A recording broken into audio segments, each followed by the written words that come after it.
Hello guys, this is Surendra Kumar. स्वागत है आपका अभियान आईएएस एकेडमी की अद्भुत प्रश्नोत्तरी कक्षा और एमसीक्यू के महायुद्ध की बात करेंगे। आज हमारी जो चर्चा है वो होने वाली है किस पे, तरंग गति और उसकी ध्वनि के बारे में, यानी वेव्स। और साथ ही साथ में हम लोग बात करेंगे साउंड के बारे में। तो जितने भी हमारी कर्मवीर श्रृंखला के धीर वीर गंभीर योद्धा हैं, थोड़ा जल्दी आ जाओ।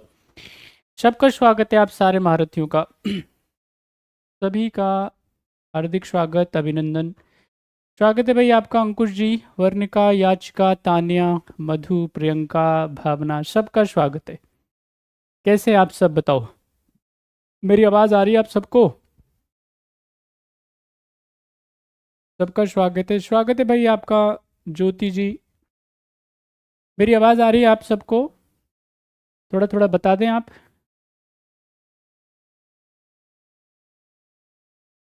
पढ़ाई वढ़ाई हो रही है, नहीं हो रही है भाई? पढ़ाई हो रही है भाई, लाड़ लो कि नहीं हो रही है? क्या ऐसा ही चल रहा है? देखो, एग्जामिनेशन जो है नज़दीक आता जा रहा है ना, और बहुत तेज़ी से नज़दीक आ रहा है, सोच लो आप। और तुमको पता भी नहीं चलेगा। समझ में आ रही है? पता भी नहीं चलेगा, और वक्त जो है यूं निकल जाएगा ऐसे, चुटकी बजाते ही, है ना। और 26 मई जो है तुमको पता भी नहीं चलेगा कब आ गई। और तुम लगे रहना इधर उधर की चीज़ों में ना, कभी ऐसा कभी वैसा, कभी ये कभी वो। तो पढ़ लो भैया, काम चल जाएगा आपका, है ना। सिलेक्शन हो जाएगा, जीवन कुछ थोड़ा आसान हो जाएगा, कुछ कर पाएंगे अपने लिए भी, दूसरों के लिए भी।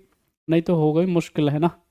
चलो तो मुझे पता है अभी आजकल ना ज्ञान ज्ञान का माहौल रहा नहीं है ना। तो ज्ञान से ना, ज्ञान तुम्हारे पास ही बहुत है। सब ज्ञानवान है आप लोग, भरा पड़ा है ज्ञान। जानते सब हैं, समस्या ये कि फॉलो नहीं करना है, मानना नहीं है, बस इतनी सी बात है। और जो मानना स्टार्ट कर देता है तो उसका कल्याण हो जाता है, उद्धार हो जाता है, बस इतनी सी बात है। चलो तो बिना देरी के हम हमारी क्लास को करते हैं शुरू। क्वेश्चन नंबर 1 आपकी स्क्रीन पे, चलिए जवाब दीजिए फटाफट से, क्या है सही आंसर। सभी बच्चे जो जो महारथी कक्षा में हैं, करिए आंसर जल्दी से, क्या है सही जवाब। क्वेश्चन है, विस्फोट के कारण समुद्र के तल पर उत्पन्न तरंगें क्या कहलाती हैं? कौन सी तरंगें होती हैं, जल्दी बताइए। सभी जल्दी बताएं। स्थिर, अनुप्रस्थ, अनुप्रस्थ और अनुदैर्घ्य दोनों। अनुदैर्घ्य, क्या है सही जवाब। The waves produce at the bottom of the sea due to the explosion are, क्या नाम है उनका, जल्दी बताएं। सही आंसर बताना है सारे बच्चों को फटाफट से, क्या आंसर होगा। क्वेश्चन आपकी स्क्रीन पे है, जल्दी बताइएगा।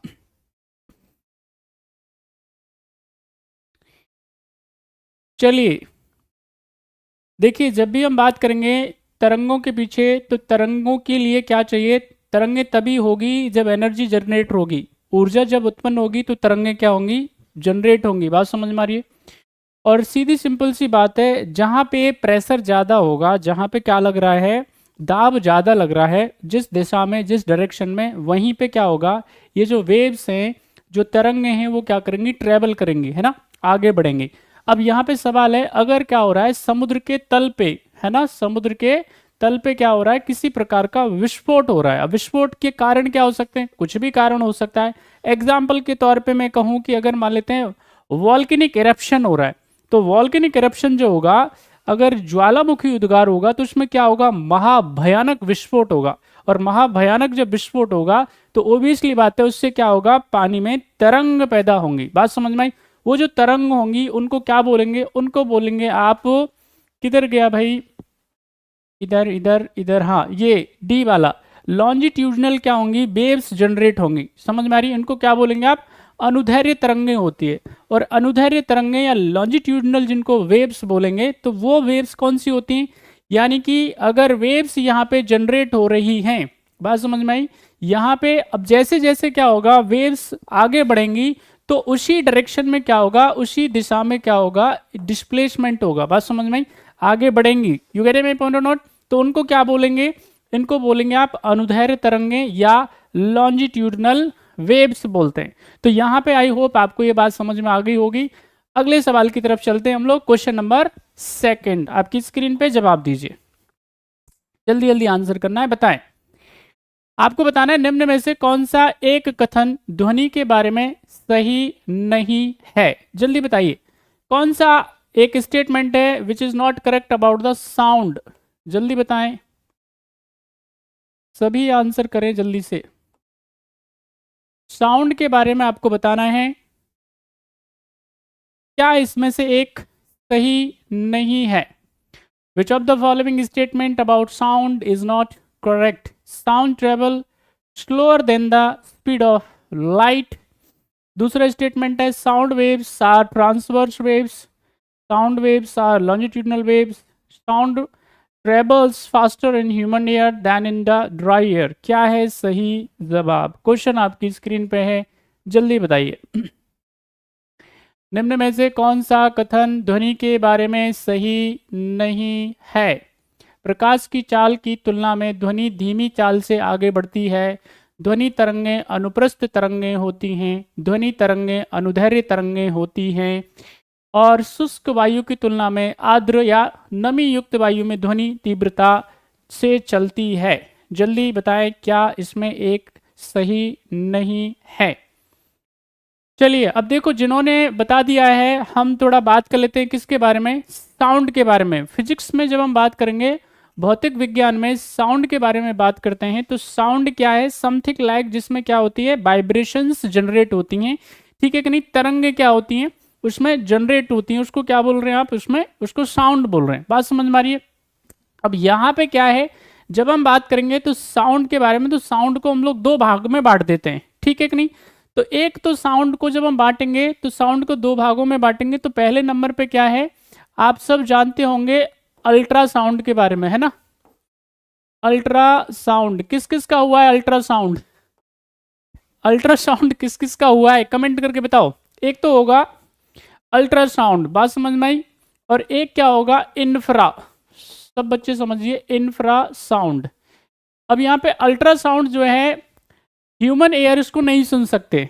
ह्यूमन एयर की अगर हम बात करेंगे, मानवीय कर्णों की या कानों की बात करेंगे, तो हम क्या है, सिर्फ और सिर्फ 20 हर्टज से लेकर के और 20,000 हर्टज, ठीक है कि नहीं, HZ तक ही क्या कर सकते हैं, जो है ध्वनि को सुन सकते हैं, हियर कर सकते हैं हमारे कान। इससे ज्यादा जाएगा तो हमको क्या हो जाएगी, तकलीफ हो जाएगी। बात समझ में आ रही है। तो यहाँ पे क्या होगा, ये जो आवाज होगी अल्ट्रासाउंड, उसको मानव के कान सुन नहीं पाएंगे, आप लोग इसको सुन नहीं पाएंगे। बात समझ में आई, सुन नहीं पाएंगे। तो ये कितने से ज्यादा है, KHZ, किलो हर्ट्ज से ज्यादा है। यानी या तो 20,000 हर्ट्ज बोल लो आप इसको, या फिर 20 किलो हर्ट्ज बोल लो। बात समझ में आ रही है। तो ये इसको अल्ट्रासाउंड बोलेंगे। दूसरा जो है आपके पास में इंफ्रासाउंड, ये क्या होता है, ये 20 हर्ट्ज से बिलो होता है, कम होता है। इसको भी क्या है, मानवीय कान नहीं सुन सकते, आप नहीं सुन पाएंगे। इसको कौन सुन पाएगा, इसको सुन सकते हैं एलिफेंट, सुन सकते हैं, है कि नहीं। इसको वेल सुन सकती हैं, है कि नहीं। तो वो कम्युनिकेट करने के लिए इसका इस्तेमाल किया जाता है। आप अच्छे से जानते हैं कि साउंड क्या काम आती है। साउंड का जो यूज है वो क्या है, कम्युनिकेशन करना, ठीक है कि नहीं, संचार के लिए काम आता है। और संचार के लिए हमको क्या चाहिए, हमको चाहिए माध्यम, मीडियम चाहिए। समझ में आ रही है। और मीडियम जब चाहिएगा तो ऑब्वियसली बात है, वो क्या हो सकता है, सॉलिड हो सकता है, लिक्विड हो सकता है, गैस हो सकता है। बात समझ में। वैक्यूम में, निर्वात की स्थिति में क्या नहीं होगा, कम्युनिकेशन होगा नहीं। समझ रहे कि नहीं। तो यहाँ पे जब हम बात करेंगे किसके बारे में, साउंड वेव्स के बारे में, तो साउंड वेव भी कैसी होती हैं भाई, ये भी क्या होती है, याद रखना है। देखिए यहाँ पे जब हम लाइट की तुलना करते हैं, ठीक है, लाइट वेव्स की अगर हम इससे कंपैरिजन करें, तो ध्वनि तरंग जो होती है वो क्या है, आगे। यहाँ पे बात करेंगे दूसरा, ये कह रहा है कि ध्वनि तरंग जो होती है, साउंड वेव्स होती है, अनुप्रस्थ होती है, ट्रांसवर्स होती है, वो नहीं होती है। बात समझ में। वो भी कैसी होती है, इनको भी हम लॉन्जिट्यूडनल्स बोलते हैं, है कि नहीं। तो आई होप आपको ये बात समझ में अच्छे से आ गई होगी सारे महारथियों को, है ना। तो क्वेश्चन का आंसर क्या हो जाएगा, the right answer is B. ठीक है भाई, आगे चलते हैं। नेक्स्ट क्वेश्चन, जल्दी जल्दी आंसर करेंगे आप। क्या है सही जवाब, क्वेश्चन नंबर 3। अरे वाह, क्या बात है भाई, शाबाश। अगले सवाल का आंसर करो। अच्छा, एक दो चीज और इसमें समझ लो। यहाँ पे साउंड को हम लोग डीबी में मेजर करते हैं, ठीक है कि नहीं, डेसिबल के अंदर। बस इतना याद रख लेना, एक चीज रह गई थी, एक इन्फॉर्मेशन जो आपको पता होनी चाहिए। अब चलो अगले सवाल का आंसर करो, क्वेश्चन नंबर 3। चलो चलो चलो भाई जल्दी करो, करो करो, जवाब दो भाई, आगे बढ़ो आगे बढ़ो, सब बच्चे आंसर करो भाई। अरे वाह बेटा, शाबाश भाई निखिल, जय हिंद, जय श्री राम। करिए जल्दी आंसर करिए, करो भाई आंसर करो जल्दी। एक अंतरिक्ष यात्री अपने सहपाठी को चंद्रमा की सतह पर सुन नहीं सकता, क्यों नहीं सुन सकता, बताइए क्या है आंसर, जल्दी बताइए। An astronaut can't hear his classmate और colleague on the surface of the moon because, क्या है सही आंसर, जवाब दीजिए, बताएं। The frequency produce is greater than the sound frequency. B option, the temperature is too low at the night and too much during the day. C option, there is no medium to propagate sound. And D option is, there are many craters on the surface of the moon. क्या है सही जवाब, सही जवाब क्या है, करिए answer. एक अंतरिक्ष यात्री, एक एस्ट्रोनॉट अपने सहपाठी को चंद्रमा की सतह पर नहीं सुन सकता, क्यों नहीं सुन सकता, जरा बताइए। उत्पादित आवृत्ति ध्वनि आवृत्ति से अधिक होती है, रात्रि में तापमान बहुत कम और दिन में तापमान ज़्यादा होता है, ध्वनि प्रचारित करने का माध्यम नहीं होता है, चंद्रमा की सतह पे कई क्रिएटर हैं, क्या है सही आंसर। अरे वाह, ये आंसर तो सबका सही है, वेरी गुड, इतना जल्दी समझ में आ गया आपको, वाओ। देख रहे हो आप, इसको कहते हैं, इसको बोलते हैं ज्ञान चक्षुओं का खुलना। इतनी जल्दी आपको पता चल गया कि वाओ क्या बात है, ये है मतलब अब एकदम आप सही दिशा में, अब ज्ञान आपको बिल्कुल मिल ही जाएगा। भगवान बुद्ध को 12 साल में मिला था और मेरे को लग रहा है तुमको तो 12 मिनट में ही मिल गया। कितने एडवांस हैं आप लोग, शाबाश। तो सीधी सिंपल सी बात है, हमें क्या चाहिए कम्युनिकेट करने के लिए, कम्युनिकेट करने के लिए चाहिए हमको मीडियम चाहिए, माध्यम चाहिए, और उधर माध्यम ही नहीं होगा तो कहाँ से भाई बातचीत हो पाएगी क्लास की, है कि नहीं। तो राइट आंसर सी है, बहुत बढ़िया जवाब दिया। मैं देख रहा हूँ कोई शिकारी ने, किसी ने गलत तो नहीं दिया आंसर, लेकिन सबका सही है, शाबाश। अगला क्वेश्चन जरा जवाब दो फटाफट से, क्वेश्चन आपकी स्क्रीन पे है, क्वेश्चन नंबर, अब देखो भाई मून के अगर मैं बात कर लूँ, थोड़ा थोड़ा मून के बारे में भी बता दूँ, तो मून जो है बेसिकली वो क्या है, हमारा अर्थ का, हमारी धरती का क्या है, चंद्रमा है। चंद्रमा बोले तो सैटेलाइट है, ठीक है कि नहीं। हम अगर हिंदी में कहें तो उसको बोलते हैं उपग्रह। उपग्रह का मतलब क्या होता है, जो हमारी अर्थ को क्या करता है, हमारी अर्थ के चारों तरफ चक्कर लगाता रहता है, परिक्रमा लगाता रहता है, उसको क्या बोलते हैं, उपग्रह बोलते हैं। अब मुझे कमेंट करके बताना आप कितने दिन में वो अपनी परिक्रमा पूरी कर लेता है। अब इसको क्या कहा जाता है भैया, इसको कहा जाता है, सुनो ध्यानपूर्वक, चंद्रमा को कहा जाता है धरती की बहन, है ना, और बहुत ही क्या है, ठंडा प्लेनेट है ना, माइनस में टेम्परेचर रहता है 300 के आसपास। आप सब जानते हैं कि भाई चंद्रमा पे हम दोनों पोल पे पहुंचने वाले पहले देश हैं दुनिया में, we are the first country in the world जिसने नॉर्थ पोल पे भी झंडा गाड़ा है, तिरंगा, और साथ ही साथ साउथ पोल पे भी। तो साउथ पोल पे तो आप जानते हैं अच्छे से, बात समझ में आ रही है। तो हमारे विक्रम के बारे में है ना, हमारे रोवर के बारे में, विक्रम और प्रज्ञान के बारे में आप अच्छे से जानते होंगे, आपने पढ़ लिया होगा। तो ये कुछ कुछ चीजें हैं जो आपको थोड़ा पता होने चाहिए। अब यहाँ पे चंद्रमा की सतह पे क्या है, क्रिएटर्स हैं भैया, है बिल्कुल, गड्ढे वड्ढे हैं उधर, हमारा रोवर फंस गया था उसमें, आपको पता होना चाहिए। तो ऐसे ही चलता है, अगर आप ऐसे छोटी छोटी चीजें याद रख लेंगे तो आपका काम बन जाएगा। अन्यथा अब यहाँ पे कह रहा है रात्रि में तापमान बहुत कम और दिन में बहुत ज्यादा होता है, ये फालतू की बात है। मैं आपको बताऊं उधर लगातार क्या होता है, माइनस में टेम्परेचर होता है, तो रात दिन का कोई फर्क ही नहीं पड़ता कि रात है कि दिन है, ऐसे चलता है। तो अगर आप इस तरह से अगर काम करेंगे तो हो जाएगा काम। अगला सवाल आपकी स्क्रीन पे, क्वेश्चन नंबर 4।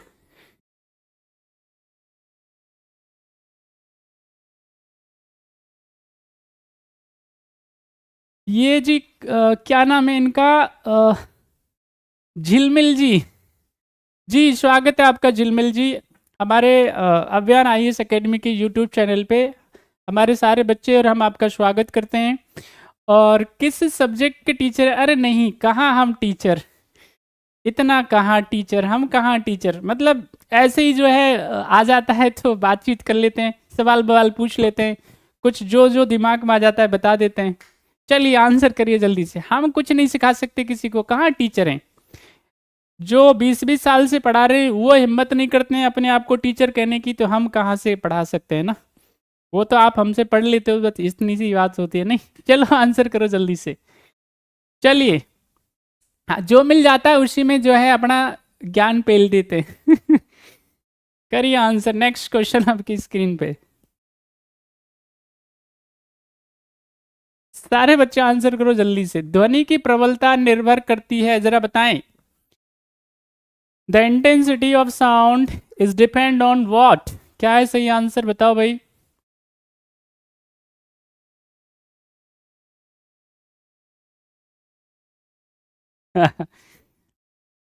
तो मैं कमांडर कमांडर।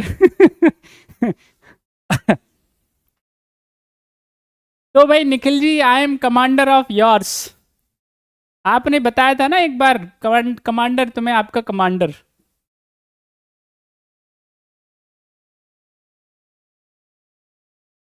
चलो, ओहो, कोई कह रहा है झूठ। भाई मैंने क्या ही झूठ बोल दिया भाई, दोस्त वर्णिका जी। चलिए आंसर करिए।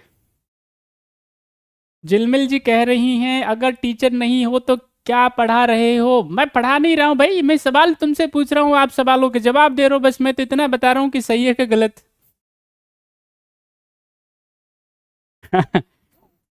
चलिए चलिए आंसर करिए जल्दी से। बढ़िया है बढ़िया है बढ़िया है।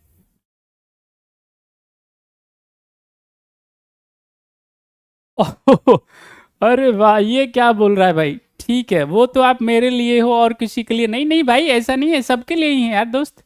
एनीवे, चलिए, शाबाश, nice, so nice of you. सारे बच्चे बहुत अच्छे हैं आप। करो जल्दी आंसर करो आप।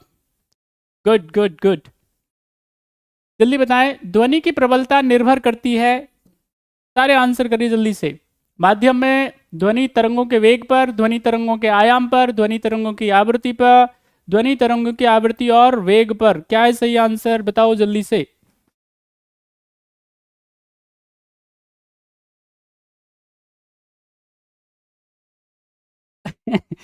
अच्छा, आप तो टीचर हो। नहीं भाई, दोस्त नहीं है। एक महान फिलोसोफर हुए हैं वेस्ट के, उनका नाम है सुकरात, सोक्रेटिस, और वो कहते हैं दुनिया में बहुत कम लोग हैं जो ये जानते हैं कि वो कुछ नहीं जानते, और मैं उनमें से एक हूँ। जब दुनिया का इतना पढ़ा लिखा व्यक्ति ये कह सकता है कि मैं कुछ नहीं जानता हूँ, तो मैं कौन सी गिनती में आते हैं? हम तो कुछ भी नहीं उनके सामने। जिन्होंने 400 से ज़्यादा के आसपास किताबें लिखने का काम किया है, छोटी बड़ी मिला करके, और पूरे यूरोप को इनलाइट करने का काम किया है, जगाने का काम किया है, जागृत करने का काम किया है, मोटिवेट करने का काम किया है। सच के ऊपर बात करी है उन्होंने, ना केवल सच के ऊपर बात करी है बल्कि उसको आजीवन फॉलो भी किया है। सच के लिए उन्होंने पूरी दुनिया में अगर आप देखेंगे तो सोक्रेटिस जो है, सुकरात एक ऐसा व्यक्ति है जो सच के लिए क्या करता है, सूली पे चढ़ जाता है, जान दे देता है अपनी। जब वो हिम्मत नहीं करते तो हम कौन सी काउंटिंग में आते हैं भैया। चलो, इसलिए क्या है, हम ज़्यादा इसमें पढ़ते नहीं हैं। हमको तो जो सब्जेक्ट मिल गया है उसमें थोड़ा बहुत जो हमको आता है, पढ़ पढ़ा करके 4 चीज़ें याद करके आ जाते हैं, तो आपको बता देते हैं। चलिए जल्दी आंसर करिए।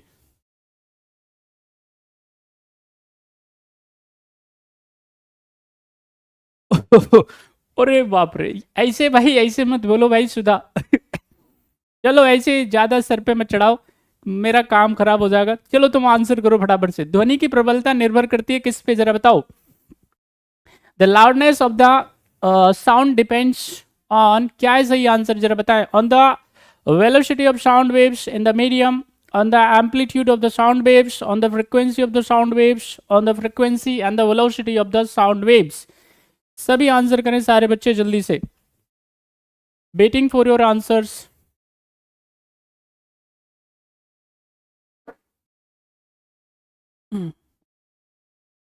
देखिए भाई, अगर मान लेते हैं हम किसकी बात करेंगे, उसकी लाउडनेस के बारे में बात करेंगे, उसकी इंटेंसिटी के बारे में बात करेंगे, तो किस पे करेगी भाई?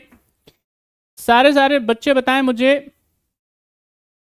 अगर हम ध्वनि की प्रबलता की बात करते हैं, उसकी इंटेंसिटी की बात करते हैं, तो आवृत्ति और वेग पे नहीं करेगी। जिसने भी जवाब दिया नहीं करेगी। बात समझ में आ रही है? ध्वनि के तरंगों के आयाम पे समझ में आ रही है मेरी बात? यहाँ पे इधर आवृत्ति पे नहीं, आयाम बोले तो उसका याद रखना है। यहाँ पे जब हम बात करेंगे इसका एम्पलीट्यूड, उस पे क्या करेगी? ये निर्भर करेगी। तो सही आंसर इसका क्या है? सही आंसर इसका बी। चलिए अगले सवाल का आंसर करें आप। नेक्स्ट क्वेश्चन आपकी स्क्रीन पे, जवाब दीजिए। विच of the following determines the pitch? जरा बताएं इनमें से क्या है जो पिच जो है आपका, उसको निर्धारित करने का काम करता है? बताइए, निम्न में से ध्वनि स्वर मान या पिच को कौन निर्धारित करता है? आयाम, आवृत्ति, प्रबलता और तरंग दैर्घ्य। जल्दी जल्दी आंसर करें सभी बच्चे, जल्दी से आंसर कर दीजिए जो जो महारथी कक्षा में हैं, ताकि हम आगे बढ़ें। फटाफट फटाफट आंसर करें, जल्दी जल्दी आंसर करें, फटाफट फटाफट।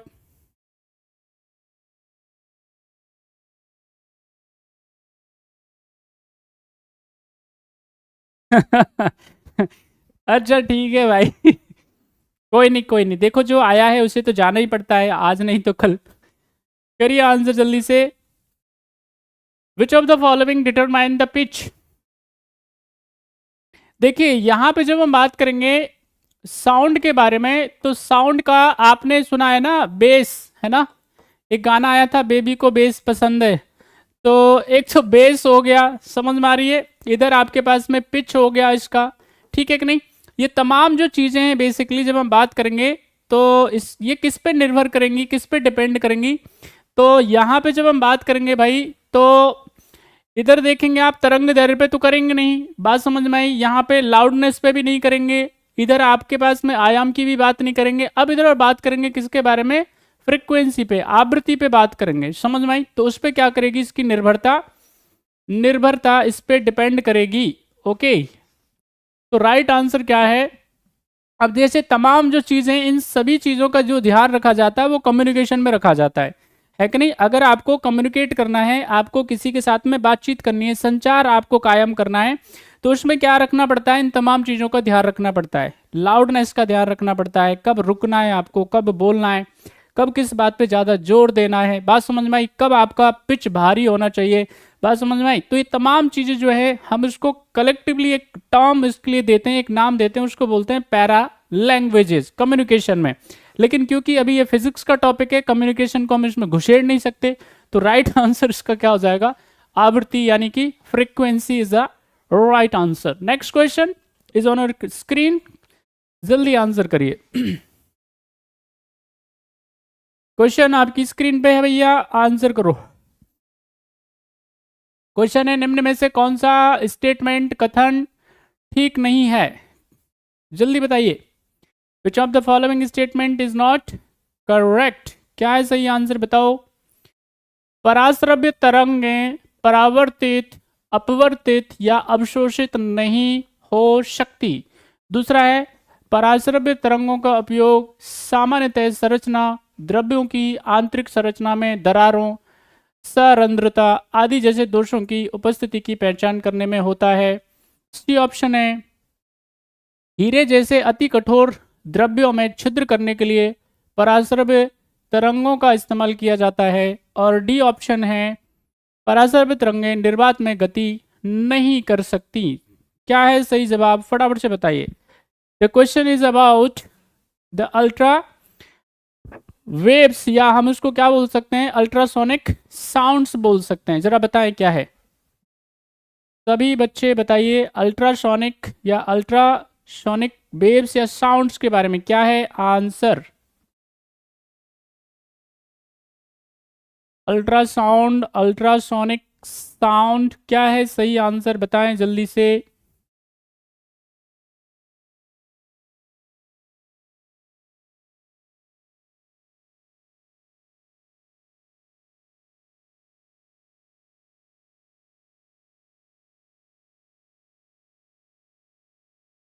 अभी हमने आपको स्टार्टिंग में ही बताया था सारे बच्चों को किसके बारे में अल्ट्रासोनिक साउंड्स के बारे में अभी तो बताया था।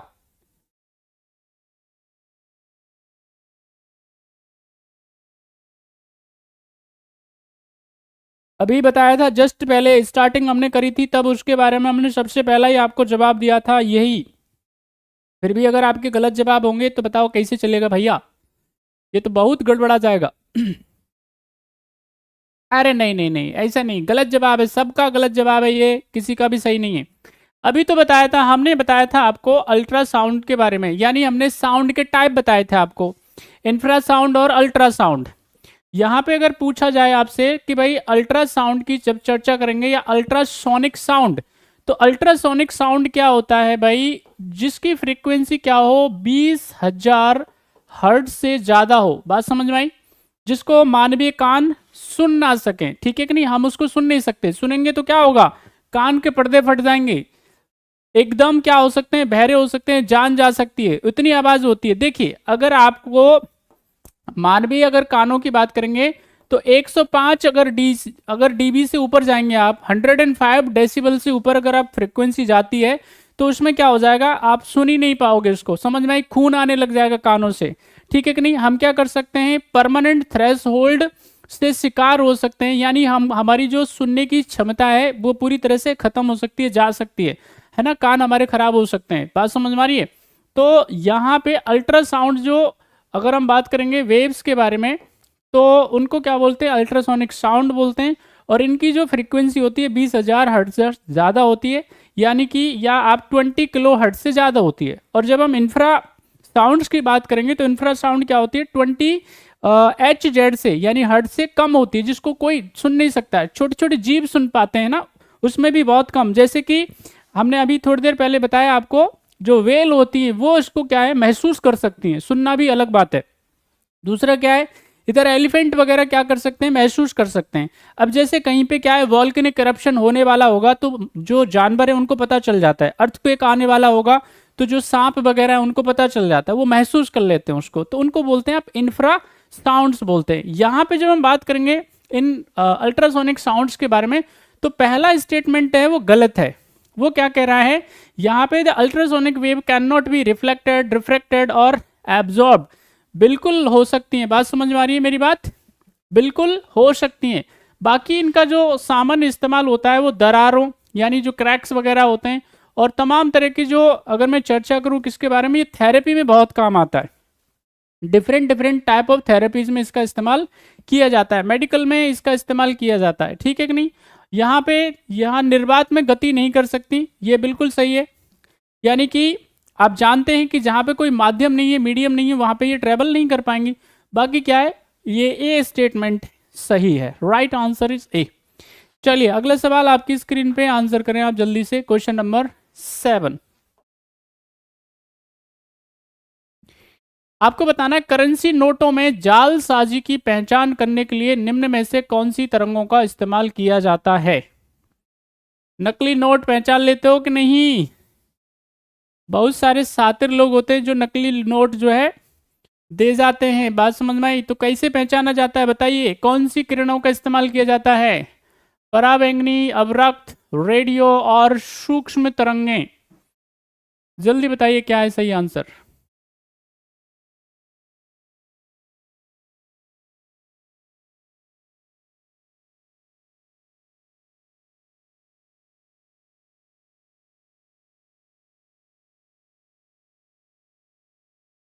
Waiting for your answers.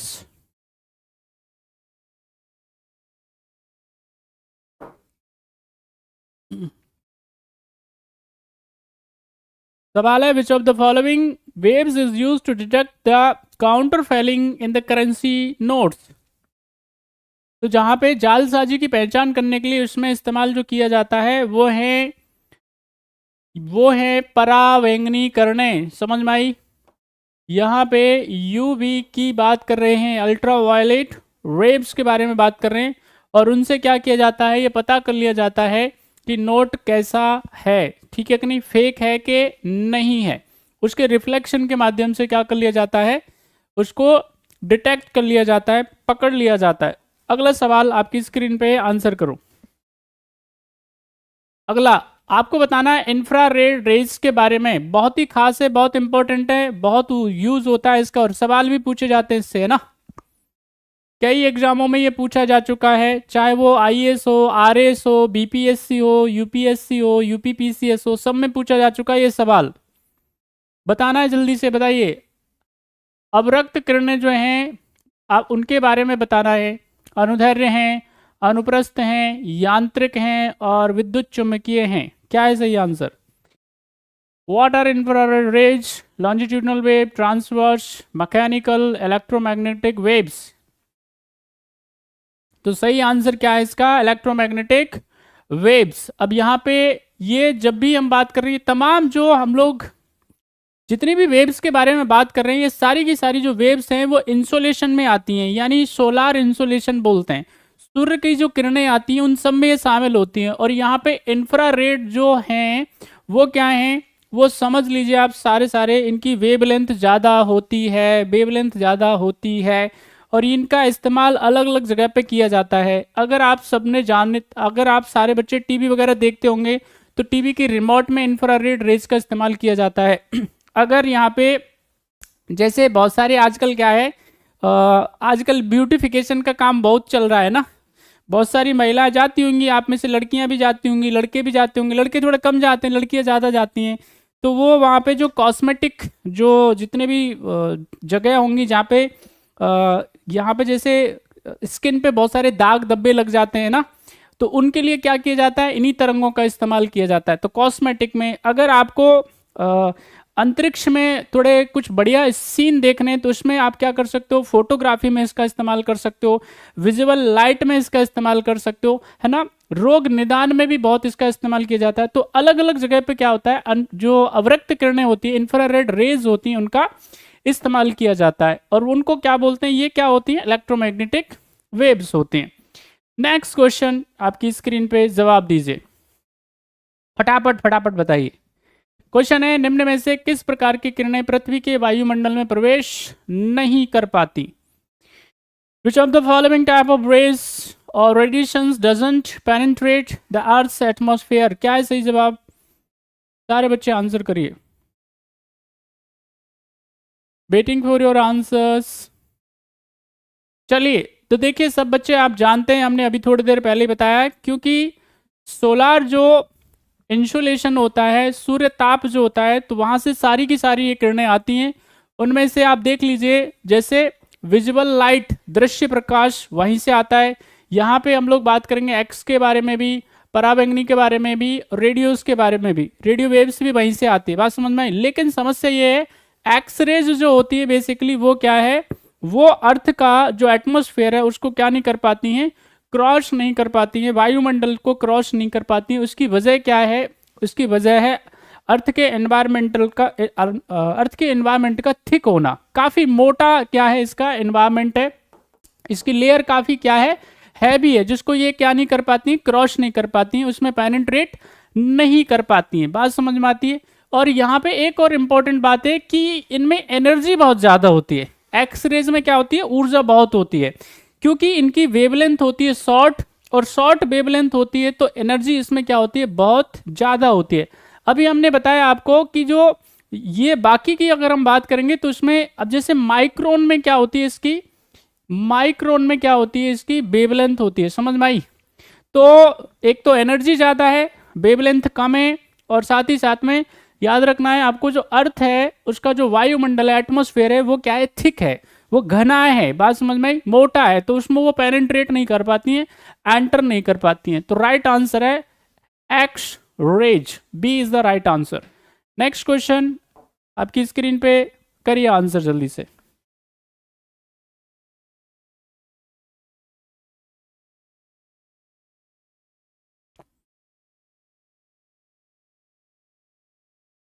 Question आपकी स्क्रीन पे है, क्वेश्चन नंबर सभी बताएंगे 10। आपको बताना है विद्युत चुम्बकीय तरंगों, ध्वनि तरंगों और जल तरंगों के बारे में क्या सही है। Regarding electromagnetic waves, sound waves and water waves, which of the following statement are correct?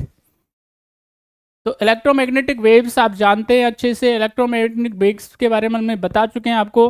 कब जनरेट होती है? जब इलेक्ट्रिक फील्ड क्या होता है? जनरेट होता है। बात समझ में आई? यहाँ पे जब हम बात करेंगे तो ध्वनि तरंगों के बारे में चर्चा कर चुके हैं, साउंड वेव्स के बारे में, वाइब्रेशंस जनरेट करती हैं। जल तरंगें, जब भी क्या होगा, पानी के अंदर कोई एक्टिविटी होगी तो ये जल तरंगें पैदा होती हैं। तो यहाँ पे क्या होता है, ये दे शो द रिफ्लेक्शन, यानी ये क्या है, परावर्तन दिखाएंगे आपको। यहाँ पे ऊर्जा का वहन करती है, क्योंकि एनर्जी क्या करती है, कैरी करती है, एनर्जी होती है उसमें। वाइब्रेशंस की जो वाइब्रेशन की वजह होती है, यानी वेव्स में जो वाइब्रेशन होता है उसमें किसी भी प्रकार का, अगर मान लेते हैं उसमें क्या है, किसी भी प्रकार का विचलन हो रहा है तो वो ऊर्जा की वजह से हो रहा है। ऊर्जा उसको टिकने नहीं दे रही है, एनर्जी उसको टिकने नहीं दे रही है। आपको भी, हमारे साथ में भी यही दिक्कत होती है। तो यहाँ पे क्या है, और वो दबाव डालती है, प्रेशर डालती है, बिल्कुल सही है। और भाई ये निर्वात जहाँ पे आ जाए, वैक्यूम आपको जहाँ पे नजर आए, ठीक है कि नहीं, वहां पे इनमें से कुछ नहीं होगा। 1 2 3 इसका सही आंसर है। कहीं पे है क्या? ए इज द राइट आंसर। तो आज के थे 10 वेरी इंपॉर्टेंट क्वेश्चन, थोड़े जनरल साइंस के बारे में थे। फिर से जाकर के देख लेना, काफी इंपॉर्टेंट सवाल हैं, एग्जाम में आते ही पूछे जाते हैं। ख्याल रखें अपना, पढ़ाई जरूर करते रहें। जय हिंद।